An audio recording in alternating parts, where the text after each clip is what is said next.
He wasted no time in attacking Elon Musk. Not only did he call him a parasitic illegal immigrant, but he also called him an agent of Chinese influence. So there is a real animosity between these two men.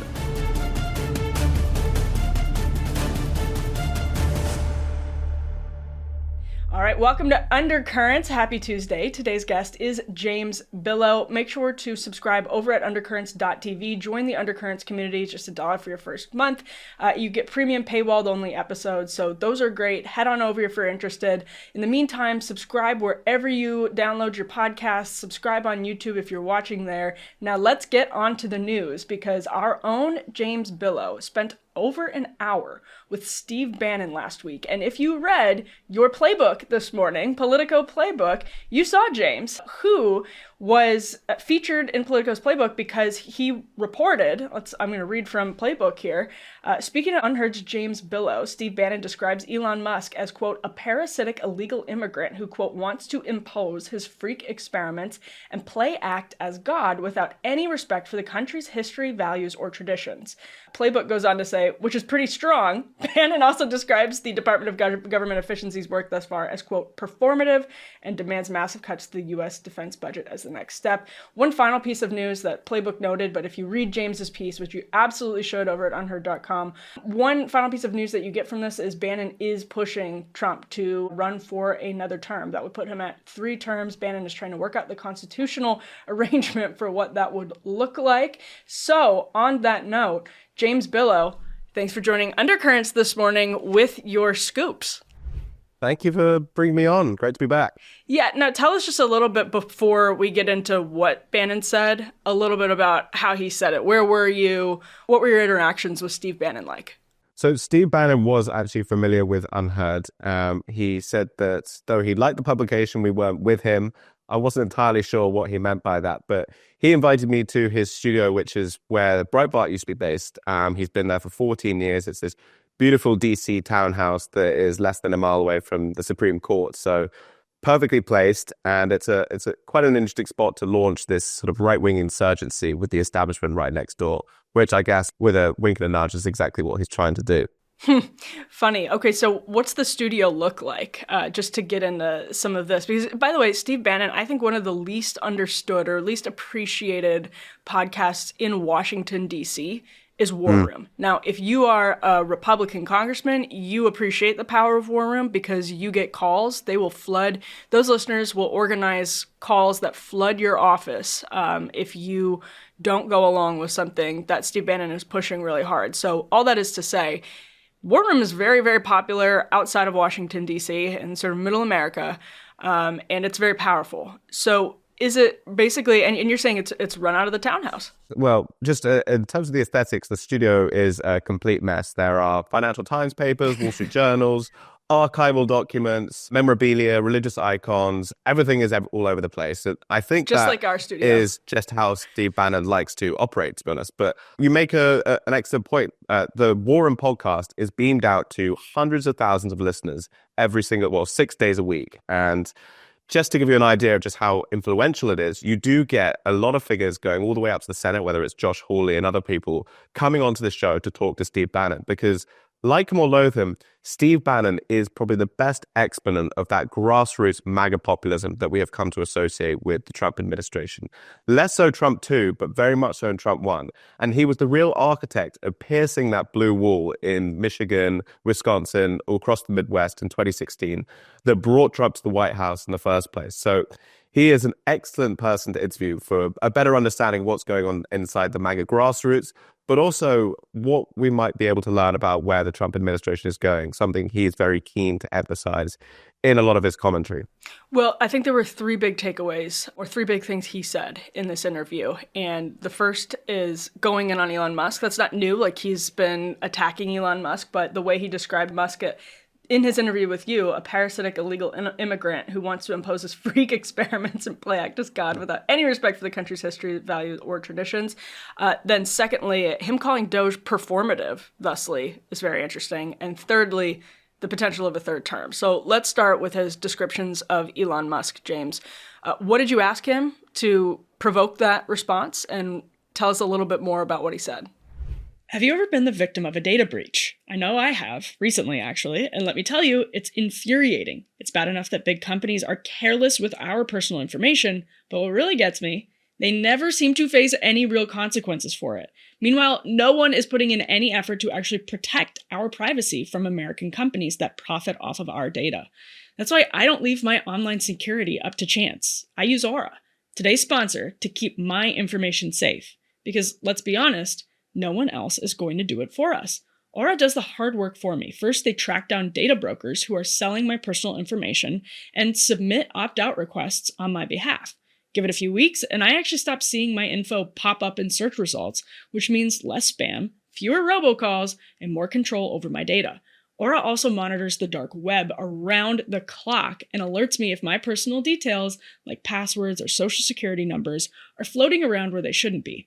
And if someone tries to use my information to access my bank or credit accounts, Aura lets me know fast so I can take action before any damage is done. And here's some serious peace of mind. Aura offers up to $5 million in identity theft insurance, so if the worst happens, I'm covered.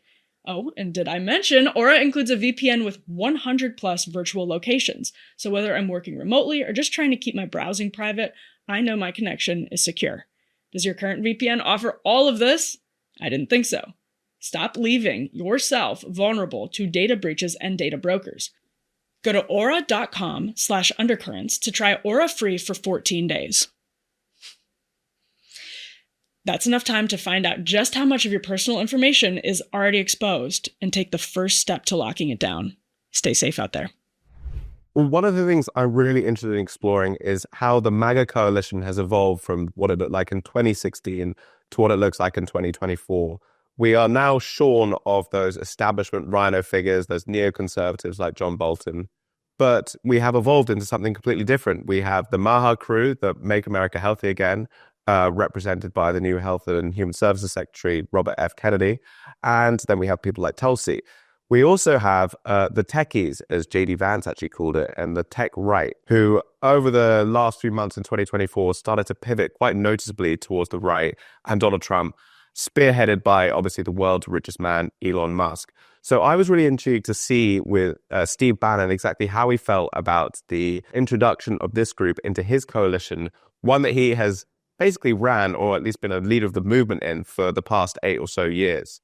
He wasted no time in attacking Elon Musk. Not only did he call him a parasitic illegal immigrant, but he also called him an agent of Chinese influence.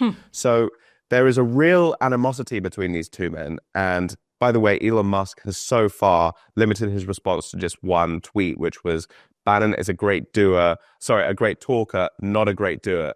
And given how prone Musk is to reacting to various people online, I think it's quite interesting how quiet he's been on Bannon, because he clearly recognizes the influence that Bannon has in the movement, and it doesn't want to start aggravating him any more than he needs to. Now, on the subject of Doge, he has so far said, in principle, he is in favor of what Musk is doing.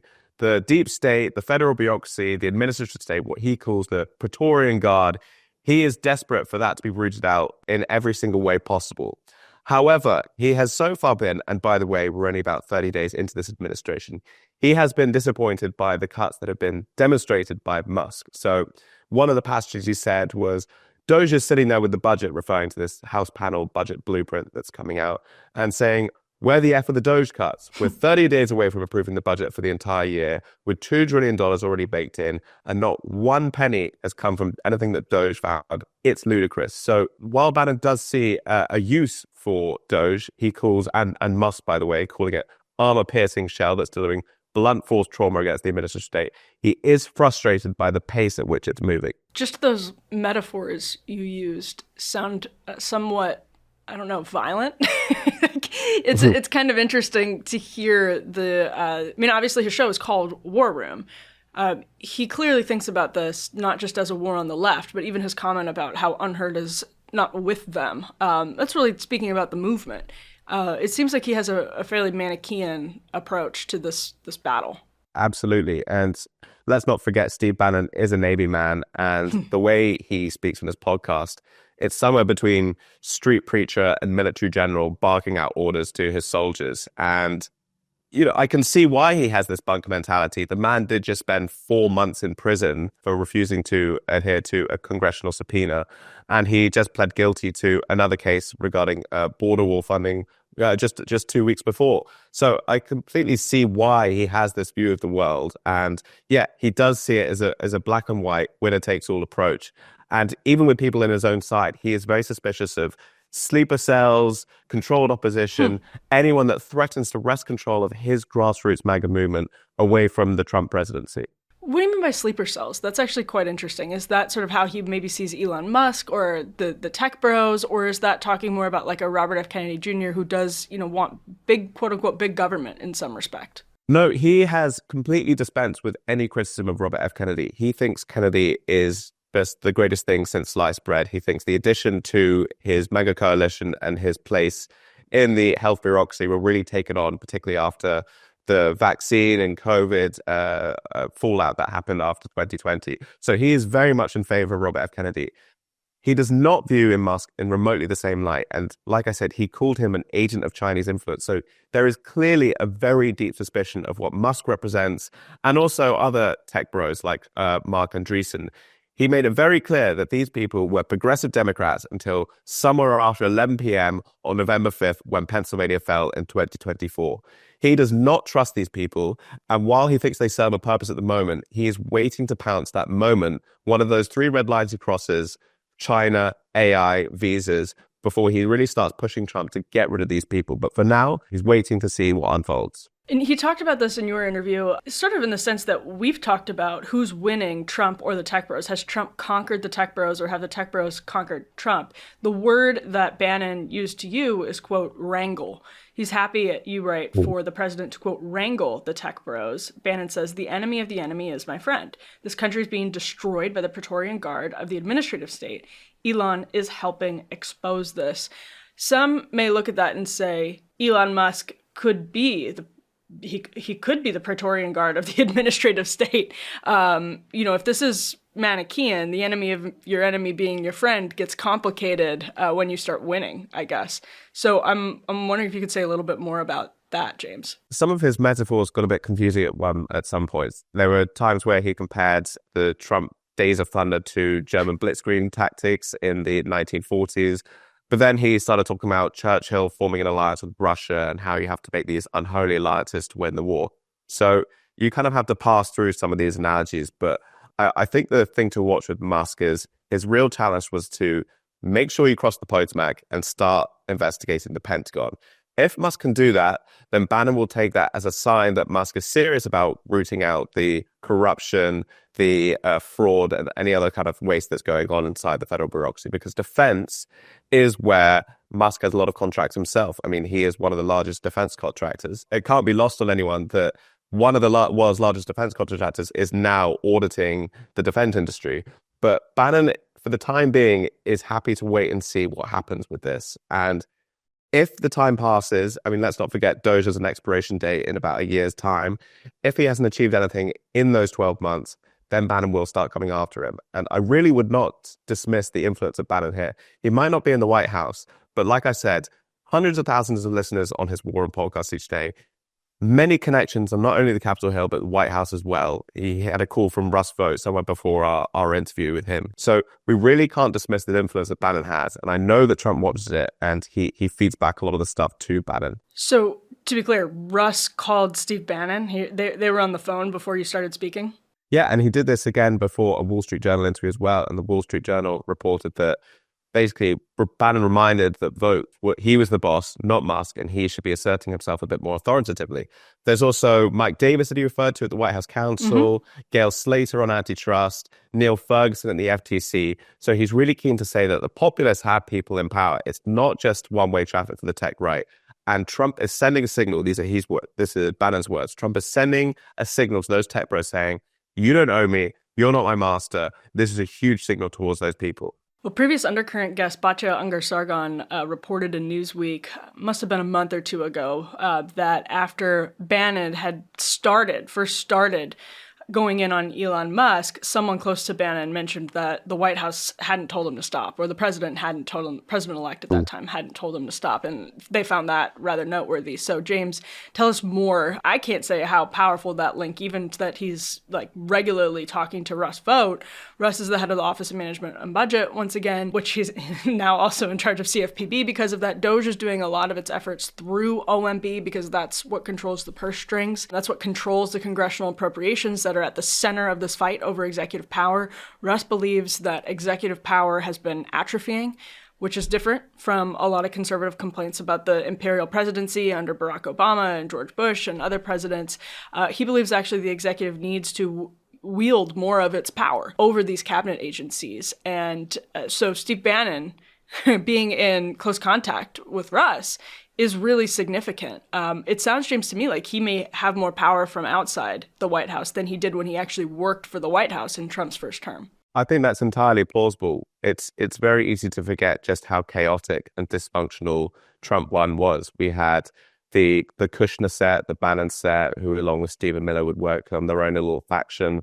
And a lot of the time they were just leaking left, right, and center. They obviously had Mike Pompeo and John Bolton, and all these different factions were pointing in different directions. It seems like Trump has a much better grip of things in this administration. And Bannon, as you said, he still serves a purpose for Trump because he is a very good attack dog. And if he thinks that things aren't going too well, or if someone like Musk needs a bit of tampering down, then Bannon can go out there and do his job for him. Yeah, I mean, just to take a 30,000-foot view, he's talking to one of Trump's most powerful cabinet members while also calling one of Trump's top deputies, one of the most powerful men who's ever lived, who's ever walked the face of the earth, an agent of a foreign adversary, a CCP agent. So one of Trump's cabinet members who's working closely with Elon Musk has that in his ear. That's quite interesting. Yeah, and I don't want people to dismiss this as just a spat between two egotistical men, because at the heart of this conflict is a battle over the philosophical direction of Trumpism. Is it going to go the techno-libertarian route, or is it going to go in that more grassroots populist route espoused by the likes of Bannon? And we've even had the Vice President, J.D. Vance, commenting on it last week saying, okay, I've heard comments about a civil war between the populists and techies, and he goes on to argue that it's overstated. But I do think it's really interesting to note that battle lines are being drawn this early on into the second term in his administration. Now, on those three red lines that Bannon discusses, China, AI, visas, these are not small issues. These are central to foreign policy questions, to domestic policy, and the future direction of the country. So there will be a point where this comes and spills out into the open. And I think just laying down these markers, it lays out exactly where those could be. Anything we haven't touched on yet, James, that you think is important from your interview? Well, I also think that Bannon wasn't just, he was tub-thumping pretty hard for Trump. He was saying that he wanted a third term. I don't know how serious he was about that. But there was daylight between them in a few issues. He supported this idea of a hemispheric defense with Greenland at the top, Canada's a 51st state, and the acquisition or annexation of Panama. However, he said he sided with the new nationalists like Tucker Carlson and the more populist right on the issue of Gaza, saying there's bigger thinking from Trump there that, frankly, I don't quite understand. So clearly Bannon doesn't really see why there is this fixation on the Gaza and the Middle East when the grassroots population don't seem too interested in that. As for other issues, yeah, he did say he wanted a Trump third term. I would take that with a pinch of salt because there isn't really much legal grounding for that. I think what was much more interesting was who he saw as a potential threat in 2028 on the Democratic bench. Now, what he said was it wasn't going to come from a politician. It wasn't going to come from Josh Shapiro, Gretchen Whitmer, or Mayor Pete. He thinks there's actually going to be this MAGA-type personality, a Trump impersonality, a non-politician that will come out and adopt that kind of persona. And who do you think the person was to do that? It wasn't Mark Cuban. It was Stephen A. Smith, the sports TV presenter. So whether that ends up happening, we'll have to see. He's polling at something like 3% right now. But it's very interesting that Bannon gave this sort of seal of endorsement there. That is extremely interesting. James, great story. Thank you for taking the time. I know you're busy because lots of people are reading this, so appreciate your time this morning. Thanks very much. Hope to be on soon. Thank you so much for watching today's edition of Undercurrents. We really appreciate it. Make sure to subscribe on YouTube, wherever you download your podcasts, and over at undercurrents.tv, you can join the Undercurrents community. You get an email address where you can talk with us. We answer your questions. You get special paywalled episodes, so make sure to hop over there. We appreciate it. We will be back here with more Undercurrents soon.